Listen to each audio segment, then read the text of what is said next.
Por que Deus não responde as nossas orações?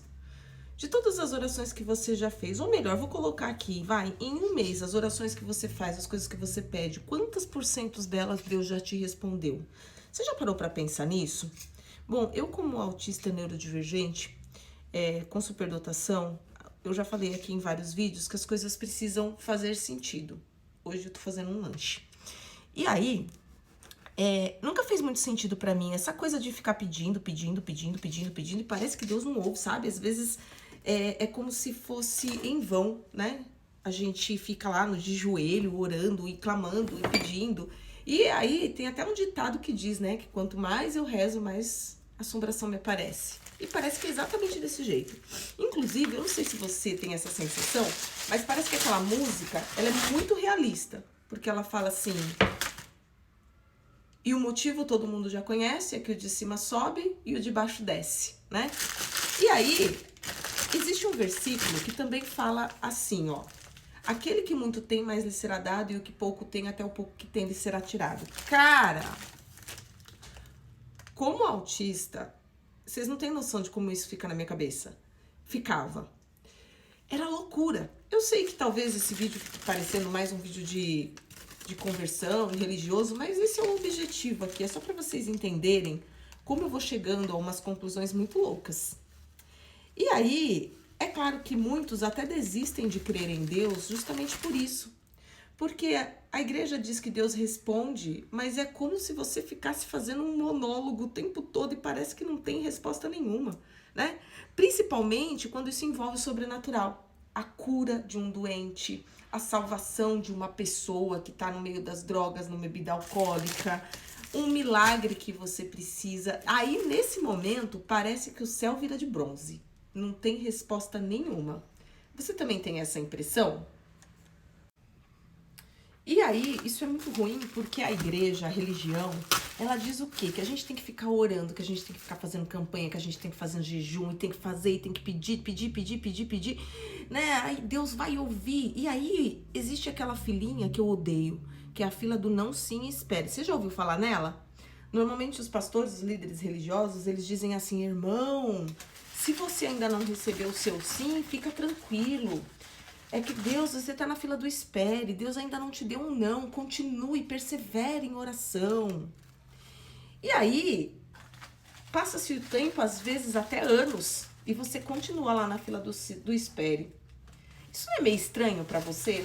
Você já parou para imaginar essa cena no céu? Deus fazendo unidunité para escolher quem ele coloca na fila do sim, quem ele coloca na fila do não e quem ele coloca na fila do espere? Por outro lado, alguns pastores, não, irmãos, vamos fazer uma campanha, 7 sexta-feiras. Vamos fazer um jejum por essa causa, né? E aí é pior ainda. Porque você consegue imaginar Deus sentado lá num trono? Esse é o Deus que eu imagino, tá? Talvez não seja o que você imagina e tá tudo bem. Você consegue imaginar Deus sentado num trono com um anjo do lado fazendo anotações? E dizendo assim, ó Deus, ele foi na primeira sexta-feira, na segunda tá ok, ele também foi, na terceira ele também foi, tá tudo ok, Deus, ó. Quarta ele foi, putz, Deus, quinta ele não foi, o filho dele ficou doente, ele precisou levar no médico, não veio, cancela o pedido dele. Você consegue imaginar isso? Ou então, o jejum. Cara, como o jejum foi deturpado na religião. A gente não, né? Eu já fiz muito, hoje não mais. Antigamente eu fazia jejum com uma listinha. Eu já colocava lá os propósitos do jejum. Pra que era o meu jejum, né? E o pior é que às vezes acontecia. E hoje eu sei que não era o jejum que fazia acontecer, era a minha fé. Porque eu acreditava que o jejum era pra isso. Então, como eu acreditava e eu tinha fé, a gente já falou sobre isso aqui, acontecia. Só que não tem a ver fazer jejum, fazer campanha. Deus, ele não tá precisando ser convencido por você através de insistência, sacrifício ou quantidade de pessoas que estão ali orando para fazer algo para você. Ele não depende disso. Ele não tá lá assim, não, eu não quero fazer. Ah, mas agora tem 10 orando. Ah, agora tem 5. Não, agora, ó, tem 100. Já tô começando a pensar se eu vou fazer. Ah, ó, colocou várias igrejas pra orar. Agora eu faço, vou lá fazer. E vai lá e faz. Tá, Rose, beleza, mas se Deus ele não tá precisando disso, como que funciona isso? Vem comigo que eu vou te explicar. Essa é a maneira como eu acredito. Tô certa? É uma verdade absoluta? Pode não ser, tá? Mas pelo menos é o que faz sentido na minha cabeça, é quando as peças se encaixaram e é o que tem me trazido paz. Vou te emprestar essa minha opinião, se servir para você, ótimo. Eu creio que Deus, ele não tá no controle de nada mais. Ele entregou esse controle para nós. Ele nos criou e entregou isso para nós. Antigamente, se você for pro Velho Testamento, existia sim aí uma troca do homem para com Deus. Então, no Velho Testamento, e aqui eu não tô falando com ateus, mais uma vez eu digo, porque eu sei que vai chover de ateus aqui, a gente tá falando com cristãos, tá? Com cristãos, quando eu digo cristãos, são pessoas que creem em Cristo e em Deus, não tô falando nem de religião, ok? No Velho Testamento, você percebe que quando Deus perdoava sacrifícios, era por quê? Era porque havia ali, perdoava pecados, era porque havia o sacrifício. Você fazia o sacrifício, Deus perdoava o pecado. Quando você queria uma causa, você tinha uma causa para ser atendida, você fazia um jejum, né? Naquela época, as pessoas faziam um jejum. E Deus respondia ao jejum. Às vezes, tinham votos, promessas, e Deus cumpria através dos votos e promessa. E tudo isso envolvia o quê? Um sacrifício. Só que nós vemos para o Novo Testamento e a gente entende, nós que somos cristãos, que Cristo já fez esse sacrifício por todos nós. E quando ele veio, ele nos entregou algo que se chama fé. Ele mostrou para nós como que a fé funciona e nos deu autoridade para exercer a mesma coisa que ele. Então, ele diz assim: vocês vão fazer coisas iguais a essas e muito maiores. Jesus, ele curou enfermos, ele parou o mar, ele controlou a tempestade, ele controlou o tempo, ele fez figueira secar. Ou seja, imagina, se isso daqui é o que ele fez e ele diz que nós podemos fazer mais, e aí ele nos entregou uma chave chamada fé e nos ensinou como fazer isso. Só que o que acontece? Quando Jesus morreu, nós já tínhamos isso. Poderes sobrenaturais para agirmos aqui na terra. Para curar enfermos, para dar ordem e fazer a chuva parar, para dar ordem e fazer um inimigo parar com um ataque sobre uma pessoa. Nós temos essa autoridade. Só que o que a religião fez? O que o sistema religioso fez? Ele foi deturpando isso. Por quê? Porque para você fazer isso, você precisa entender um pouco de vibração, de frequência, você precisa entender um pouco que você é energia, você precisa entender que isso pode ser utilizado ao seu favor. Mas aí a religião foi minando isso de maneira que passou a ser até pecado. Por exemplo, você visualizar, que é o que gera fé no seu coração. Você fazer repetições e dizer, olha, até o eu determino que é algo que você pode fazer porque você tem autoridade. A religião veio dizer, não, você não pode fazer isso porque você está querendo mandar em Deus. E aí eu entendo agora como que Jesus, o porquê que Jesus disse, haverá fé na terra quando voltar o Filho do Homem, é porque isso foi minado da gente. A gente não tem mais fé. Meu passarinho. E aí, o que acontece? Você não tem fé para gerar nada na tua vida. A igreja te ensinou que você tem que pedir a Deus e que é Ele que vai fazer. Quando, na verdade, Ele já fez. E aí eu estava conversando com um amigo hoje e ele me falou algo que foi incrível, foi assim, transformador não, revelador. Eu falei assim, nossa, mas... Ele falou, mas você... Quando os seus filhos te pedem as coisas, você não dá autonomia para ele? O que eles já sabem fazer, você não faz. Eu falei, mas se eu vejo que tá fora da capacidade deles, eu vou lá e ajudo. E aí ele falou assim, mas aí você vai virar um neném sempre, você não vai ter liberdade. E aí me veio uma ilustração que eu vou passar para vocês, agora que já tem em menos de 1 minuto. O que acontece se eu comprar um presente para vocês? Aliás, se eu comprar ingredientes para você fazer um bolo, você sabe fazer esse bolo e eu vou te mandar os ingredientes. Só que aí, nesse percurso, ou melhor, o dono do mercado, ele vai e te manda ingredientes vencidos. E você aceita aqueles ingredientes e faz o bolo e o bolo estraga. Eu sou culpada? Não, eu te dei os ingredientes. A culpa é sua, que não foi atrás e não olhou se os ingredientes estavam vencidos e não foi até o mercado e não comprou ou não pegou ingredientes novos. Da mesma maneira, a religião, ela tem minado a sua fé. Você pode fazer muito mais coisas e você não precisa pedir para Deus, porque você pode fazer. A questão é que nós fomos minados na nossa fé e hoje é muito mais fácil colocar a responsabilidade em Deus do que dizer que somos nós que não conseguimos fé, nós não temos fé. Por quê? Porque foi minado, foi tirado de nós e foi entregue de mãos beijadas, vou dizer, a Satanás. Por exemplo, vou dar um exemplo aqui. O arco-íris. O que representou sempre nos primórdios o arco-íris? Ele representou o pacto de Deus com Noé. Era um orgulho termos um arco-íris. Todas as vezes que olhávamos o arco-íris no céu, dizemos, olha, não vai mais chover. E aí, o que fizeram? Pegaram o arco-íris e transformaram em algo que, na verdade, nós abrimos mão e hoje nenhum cristão pode sair ou se acha no direito de sair com um arco-íris desenhado numa blusa, um guarda-chuva de arco-íris. Por quê? Porque o cristão sair com isso, quando ele estiver lá fora, o que vão dizer, nossa, mas você está agora apoiando a causa LGBT? Entende o que acontece? Nós abrimos mão do que é nosso. Abrimos mãos do que é nosso o tempo todo. Toda aquela coisa de energia, de vibração, foi transformada em esoterismo, em misticismo, em feitiçaria. E, na verdade, isso veio de Deus. Jesus usou a vibração. Jesus usou da energia dele. Principalmente, por exemplo, quando ele amaldiçoou a figueira e a figueira simplesmente murchou. O que você acha que foi aquilo? Um milagre vindo da parte de Deus? Não. Aquilo foi a vibração negativa que Jesus emanou quando ele falou à figueira. Entende? E é isso que nós precisamos usar hoje. Para quê? Para gerar fé no nosso coração. Trazendo de volta aquele texto que eu falei, que sempre me intrigou sobre aquilo que tem mais será dado e o pouco que tem lhe será tirado.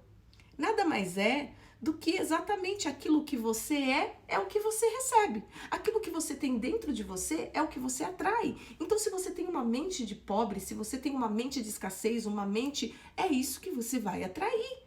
E não adianta você ficar orando, pedindo para Deus abrir as portas, para Deus mandar abundância, para Deus tirar seu nome do vermelho, porque você vibra o tempo todo na escassez, e é isso que você vai receber. As leis herméticas dizem, assim como dentro, assim é fora. Inclusive tem até um texto que é muito mal interpretado também, que fala, assim como ele pensa em seu coração, assim o é, e esse texto não tá falando disso, tá, gente? O pessoal da lei da atração e os coaches amam usar esse texto, mas esse texto não tá falando sobre isso. O texto diz, assim como ele pensa em seu coração, assim ele o é. Tá falando de uma terceira pessoa, mas aí é um outro papo para um outro dia. Mas a lei hermética que diz assim como dentro, assim fora, é exatamente isso. Se você pensa que você tá certo ou você pensa que você tá errado, aliás, se você pensa que você pode, você pensa que você não pode, de qualquer forma você tá certo. Consegue entender isso? Que não adianta você, quanto mais você colocar o seu joelho no chão e ficar implorando, ficar chorando, ficar falando das suas desgraças, dizendo para Deus colocar a mão sobre o seu inimigo, porque você está sendo perseguido e que você está passando pelo deserto, quanto mais você colocar os seus joelhos no chão e falar sobre isso, chorar sobre isso, é mais disso que você vai ter. Por quê? Porque aí envolve algo super poderoso que é a emoção. É a emoção que gera a sua energia, a sua vibração. Entende? Eu hoje não peço mais nada para Deus. Eu apenas agradeço. Eu até posso pedir, Senhor, eu preciso disso, disso, disso. Agora eu já sei que eu tenho e eu começo a agradecer por aquilo. É isso que nós devemos fazer. E aí eu sei que talvez você venha com aquela passagem, mas a passagem do pedir, pedir, dar-se-vos-á, ou até mesmo a passagem da viúva, né, que foi lá e insistiu, até que o juiz, que era mau, foi lá e realizou o que ela queria. Olha, de verdade, se esse juiz que Jesus fala estivesse simbolizando Deus, o juiz era melhor que Deus. O juiz, sendo mal, ainda conseguia ser mais bondoso que Deus. Porque esse juiz, apesar de muitas insistências, ele ainda cedeu à viúva. E Deus? Quanto tempo você tem insistido por algo e Deus não tem feito? Só que esse texto não está falando de Deus. Esse texto está falando do sistema. Esse texto está falando de mudança de mentalidade. Esse texto está falando da persistência, e não é persistência em pedir, mas é persistência em mudar a sua mentalidade e focar naquilo e ficar naquilo, sem mudar de acordo com as coisas que você vê, sem mudar com as circunstâncias que estão ao seu lado. É manter a sua mente focada nisso, crendo e repetindo todos os dias. Se você está atrás de, por exemplo, de prosperidade, eu sou abundante, eu sou um imã de dinheiro, dinheiro vem para mim de maneiras abundantes, eu sou bondosa, eu sou generosa, eu tenho para doar, eu tenho para dar, eu tenho para guardar e eu tenho para gastar. É você ficar focando nisso, insistindo, insistindo, insistindo, e sabe quem é o juiz? É a tua mente. Até que ela se cansa. Passa por um sistema chamado sistema SARS, que existe dentro de você, dentro daqui, ó, do cérebro, que eu não posso explicar, não consigo explicar isso aqui agora, porque é de neurociência. Mas e aí a tua mente vai entrar em congruência com aquilo que você tem professado, porque ela não consegue detectar o que é mentira, o que é verdade. E no começo ela vai se bater contra você, mas depois ela vai falar, mas essa pessoa tá falando tanto, isso deve ser verdade, preciso fazer alguma coisa para tornar isso realidade. Porque aqui não tá batendo as coisas. Ela vai entrar em congruência. Lembra daquele versículo, não, um ditado que diz, finja até que atinja? É exatamente isso. Só que a igreja usa esse versículo, a religião usa esse versículo para dizer, não, você tem que ficar lá orando, jejuando, você tem que ficar fazendo voto, promessa, bate. E aí Deus se torna um Deus mau porque ele não responde. E quando a coisa é sobrenatural, quando o que você precisa é sobrenatural, fica um pouquinho pior. Porque simplesmente você não consegue fazer aquilo que você pede tanto para Deus, mas você não consegue, não é porque Deus não faz, é porque você deveria fazer e você não consegue, você não pode. Por quê? Porque o sistema minou a sua fé.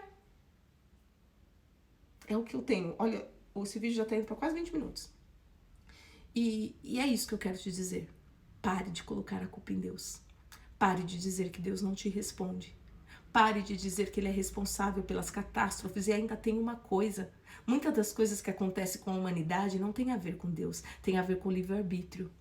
Tem a ver com causas naturais de ciclos da natureza que se repetem. E não tem a ver com a mão de Deus pesando sobre uma cidade que sofreu um tsunami.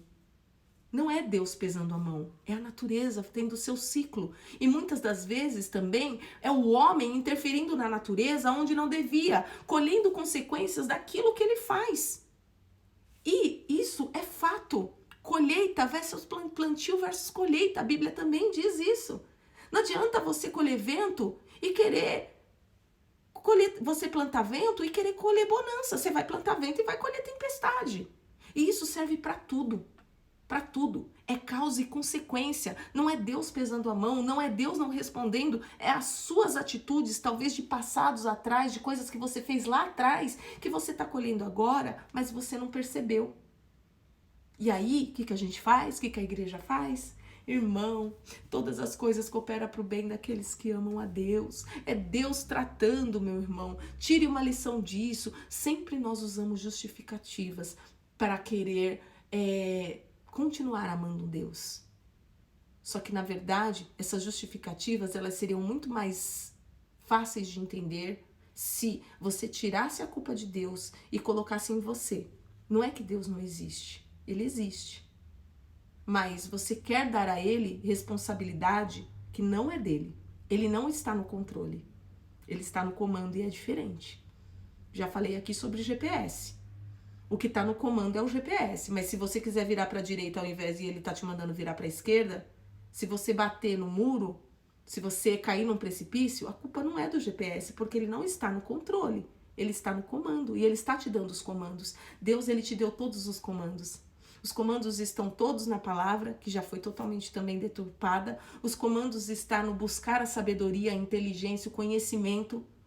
Porque quando você lê a palavra, mas você não fica ali na interpretação que o ser humano dá, na tradução que o ser humano deu, mas você vai lá no original, você vai entender o contexto da época, você vai entender o que Jesus estava falando naquela época para aquelas pessoas, a coisa parece que clareia, você começa a entender coisas. Assim como, por exemplo, essa parábola da viúva, que muitos acham que você tem que ficar batendo, quando na verdade não tem nada a ver. Deus está falando de mentalidade. Porque sim, Jesus ele sabia. Ele conhecia a física quântica, ele conhecia a neurociência, ele conhecia tudo que o nosso corpo produz por dentro e por fora. Ele sabia exatamente o que ele estava falando. E ele sabia exatamente do que nós somos capazes. No Velho Testamento, os homens faziam e Deus respondia. No Novo Testamento, na época da graça, Deus já fez e somos nós que temos que responder. A responsabilidade é minha e sua. Você vai continuar orando da mesma maneira? Começa a agradecer e começa a repetir intensamente, porque a repetição gera fé no seu coração. E aí você vai ver realmente o sobrenatural acontecer na sua vida e Deus te respondendo.